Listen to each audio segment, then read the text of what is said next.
This is the most important educational facility. This is an army academy in which army officers are sent to study the Torah and the Talmud. You have rabbis teaching these lectures, and I'm just going to give you some quotes directly from the Hebrew so you can evaluate what kind of messages are being put forth and passed on. So here's Rabbi Eliezer Kashtiel, and this is what he has to say to his students. Due to the abolition of legal slavery, there are now deficiencies since no one is responsible for the property, right? Humans' property. With the help of God, it will return. Slavery will return. So who are going to be these slaves? The non-Jews will want to be our slaves, he says. Being the slave of a Jew is the best. They must be slaves. They want to be slaves. Instead of wandering the streets, being foolish and violent, harming one another, now his life begins. All around us, there are nations with genetic problems. Ask any simple Arab where he wants to be. He wants to be under the occupation. Why? Because they have a genetic problem.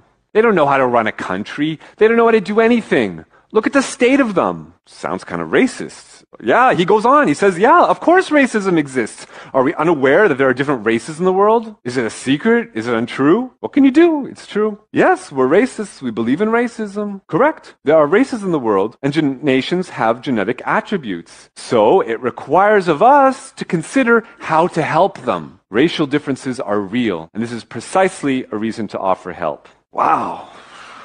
That's really something. This is the premier military academy. Surely this can't be the bulk of what they're teaching, right? So we move on. Here's another rabbi, Giora Redler, and what he teaches about the Holocaust. He says, the Holocaust wasn't really about killing the Jews. That's not the Holocaust. All those excuses that it was ideological or systematic, that's nonsense. Because it was out of ideology, in a way, it was more moral than if it was just people just murdering. Humanism, the whole secular culture of believing in man, that is the Holocaust, he says. The real Holocaust is to be pluralistic, to believe in man. That is called Holocaust. For many years already, God has been screaming that the diaspora is over, but people don't listen to him. And that is their disease, which must be cured by the Holocaust. Jewish people living anywhere in the world other than the state of Israel, that's a disease. And the cure for this disease is to genocide said Jews. You know, about as revisionist as you're going to get. That's pretty sickening stuff. And then he goes on. In relative terms, the logic of the Germans was internally consistent. Hitler said that a group of people, a certain group in the population, is the source of evil for all humanity. They cause evil to humanity, and therefore they must be exterminated. So let's start with the question. He says, was Hitler right or not? Seems like a pretty obvious answer, right? But you'll be surprised. He says, he is the most righteous person possible. Of course he was right in every word he said. Talking about Adolf Hitler. What does he mean by this? There is the masculine world that wages war, that is concerned with respect. And then there is the soft, moral, feminine world of turning the other cheek. And it's the Jews that carry on that tradition, trying to ruin all of humanity, and therefore they are the real enemy. He is on the wrong side, but otherwise he is 100% correct. He's saying that the correct way to be is strong, to believe that might makes right. And if you, in fact, believe in being merciful to the other, then that is the most evil thing that humanity can do. Okay? And so Hitler was incorrect in ascribing that feminine, merciful quality to Jews. That attitude to believe that might makes right and that mercy is evil, that's 100% correct, according to Rabbi Giora Redler at Israel's top military academy. Okay, David, surely, these are just, two exceptions to the rule. There must be more. Unfortunately, these aren't the exceptions. These are the rules. So we'll hear from another rabbi at that academy, Yosef Kellner. And he has a lecture on another topic. He says, to not follow the Torah and commandments is lack of morality and national treason. So if you're a Jewish person and you don't follow all the minutiae of rules and regulations written in the Talmud, then you are a traitor to the Jewish people.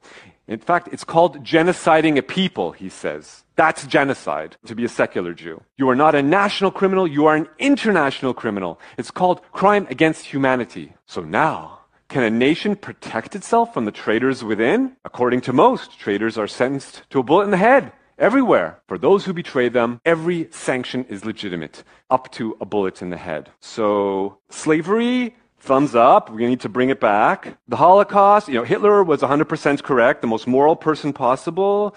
And if you're a secular Jew, you are sentenced to death. You deserve to die. If I'm summarizing the ideology of the top military academy in the state of Israel. Again, you're going to say, oh, this is some outlier. Surely this academy isn't important. Surely these people are condemned. Come on. This is the headmaster of the academy, Eli Sadan, and here he is a couple years ago receiving the Israel Prize, the highest prize in the country, receiving it from the education minister. Prime Minister Benjamin Netanyahu is there congratulating him. But the headmaster did not allow Bennett, the education minister, and he did not allow Netanyahu, the prime minister, to speak to the students. The only politician he allowed to speak to the students was his favorite politician, previously the chief rabbi of the Israeli army. Now, Netanyahu just made him the most recent education minister, Rafi Peretz. What does he do now that he's our education minister? He gives a prize to who? Who does he give a prize to? This man, Yitzhak Ginsburg. Now, if you're going to remember one name, maybe just this one, because this is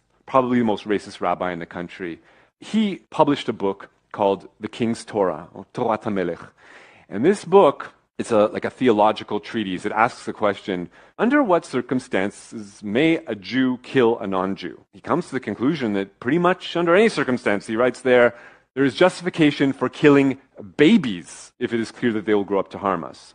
This is the man who receives a prize from Israel's education minister, essentially, publishing a Gentile murdering manual. Oh, so what, they didn't report this in the Basler Zeitung?